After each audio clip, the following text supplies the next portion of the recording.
Alors je suis sœur Annie et je suis au monastère depuis 40 ans et je suis parisienne. J'ai un certain nombre de casquettes puisque je travaille à l'atelier en tant que tisserand, le meilleur ouvrier de France puisqu'on est deux. Et je suis aussi l'infirmière de la communauté et je m'occupe aussi de tous les travaux. Alors nous on est cisterciennes, donc on est sous la règle de Saint Benoît. Le message que donne Saint Benoît, c'est une vie de prière, de silence, d'adoration, mais c'est aussi une vie qui est à l'écoute aussi des personnes. Et je crois que c'est très important que nous pouvons sortir, sortons pour faire les courses, pour les problèmes médicaux, mais on sort aussi pour des choses plus proches de notre travail qui nous obligent à sortir. Donc peut-être qu'on sort un petit peu plus que d'autres monastères. On a un atelier de tissage et de confection de vêtements liturgiques et qui est connu un peu en France et à l'étranger aussi. Et bon, ça nous permet de vivre, c'est notre seul moyen de vivre. Donc on a pratiquement 5 heures de travail d'atelier par jour. On est 5-6 à vraiment travailler en permanence à l'atelier, avec toutes les autres charges à côté bien sûr. Hein. C'est-à-dire oui, on a été très surprise, comme tout le monde, de cette arrivée du confinement. On sort peu, c'est vrai. On s'est tout de suite aperçu la chance qu'on avait d'avoir un grand parc, de ne pas être les unes sur les autres. On a tout de suite pensé à ces personnes qui sont en appartement avec des enfants qui sont souvent mal logés, qui ont dû rester chez eux sans travailler. Pour nous, ça nous a semblé vraiment énorme. Et on a mesuré la chance d'être là. On a ressenti le confinement d'une façon, je dirais en creux, parce qu'on n'avait plus d'Eucharistie. C'est arrivé au moment de la Semaine Sainte, donc on n'a pas eu la Semaine Sainte comme on l'a d'habitude. Ça a été assez pénible pour nous, assez dur. On n'était que toutes les 10.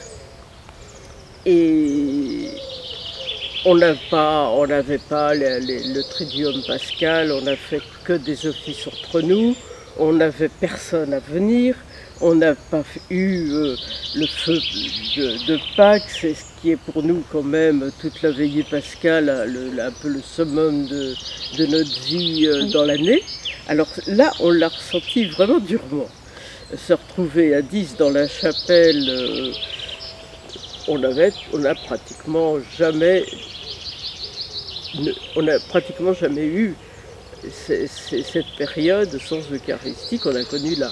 C'était quand même, on l'a accueilli quand même comme une prière vraiment avec toutes les personnes qui étaient en souffrance de ce confinement. Et pour nous, ça a été vraiment un point fort de savoir que tant de gens souffraient, mouraient, et que finalement nous, c'est vrai qu'on n'a rien senti, on a eu la chance de ne pas avoir non plus de membres de notre famille touchés, malades.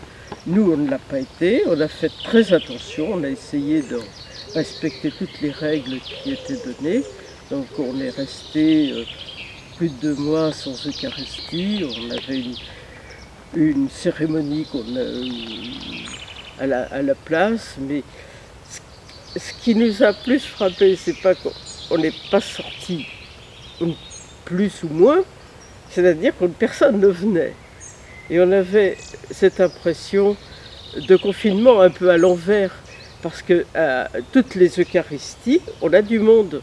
On a au moins 7 ou 8 personnes, des habitués, on ne voyait plus. Et le dimanche, on a une trentaine de personnes. Il n'y avait personne. Et là, c'est plus là qu'on s'est aperçu du changement vraiment radical. On s'est aperçu à quel point ça nous manquait. Et on s'est aperçu aussi de la joie qu'on a eue à retrouver l'Eucharistie quand les prêtres ont pu revenir avec toutes les précautions. On a été très surprise aussi du nombre de nos paroissiens habituels, disons, qui ont pris des nouvelles pendant qu'on était en confinement. On avait des coups de téléphone pratiquement quotidiennement. Nous aussi, on appelait pour savoir comment ça se passait. Enfin, on a vu que les liens qu'on avait avec toutes ces personnes qui venaient étaient très forts, beaucoup plus forts qu'on n'aurait pu penser, parce qu'on a vraiment fait groupe. Et je pense que si on a la chance qu'il n'y ait pas de retour de virus, on pourra aussi se retrouver, parler, faire une petite fête, quoi. Oui, je crois qu'ils ont été quand même assez marqués psychologiquement, disons, par leur fragilité. Je crois qu'on a ressenti très fort cette fragilité. Non, on n'a pas suivi la messe à la télévision. D'abord, ça ne correspondait pas du tout à nos horaires. Et puis, on n'en a pas ressenti le besoin parce que on avait tous nos offices quotidiens qui étaient là. Et ce qu'on a fait comme petite cérémonie, disons petit office, à l'heure de l'Eucharistie, nous semblait très importante, plus importante. On a gardé exactement, strictement les mêmes horaires, sans rien ajouter ni retirer, parce qu'on a cette habitude, simplement, on n'avait pas de prêtre. Et notre supérieure est japonaise, oui, elle est là depuis 35 ans. Et le confinement l'a obligée à faire beaucoup de progrès dans la prononciation, puisque c'est elle qui lisait l'Évangile. Mais on a été quand même très frappés. Frappés parce que d'abord on s'attendait absolument à rien, et frappés par un peu la désolation qui touchait tous les pays. Ça nous a énormément marqué. Tous les midis on prend les informations, on reçoit des journaux.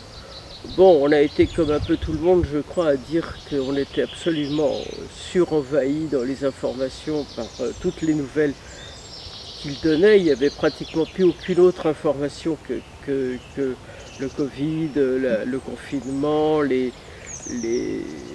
qu'ils appellent les clusters. Ça nous a fait bien faire rire d'ailleurs. Parce que c'est cloître en anglais. Bon. Je voudrais leur dire qu'on est vraiment en prière pour eux et avec eux, pour qu'ils vivent les problèmes matériels qui vont, et tous les problèmes, disons, économiques qui vont arriver à cette fin de confinement, qu'ils le vivent avec espoir et qu'ils aient confiance, qu'ils gardent confiance. Je pense beaucoup à tous les jeunes qui ont eu toutes ces difficultés pour poursuivre leur scolarité, toutes ces mamans qui ont dû s'occuper des enfants de façon quasi permanente pour leur permettre d'être attentifs à leurs études, à ne pas complètement décrocher. Pour nous, ça a été une grande admiration devant toutes ces familles qui ont dû peiner, des fois dans des conditions difficiles, et on leur dit bravo aussi, et puis bien sûr bravo comme toute la France a dit à tous les soignants, parce que je crois qu'il y a eu énormément de travail de fait.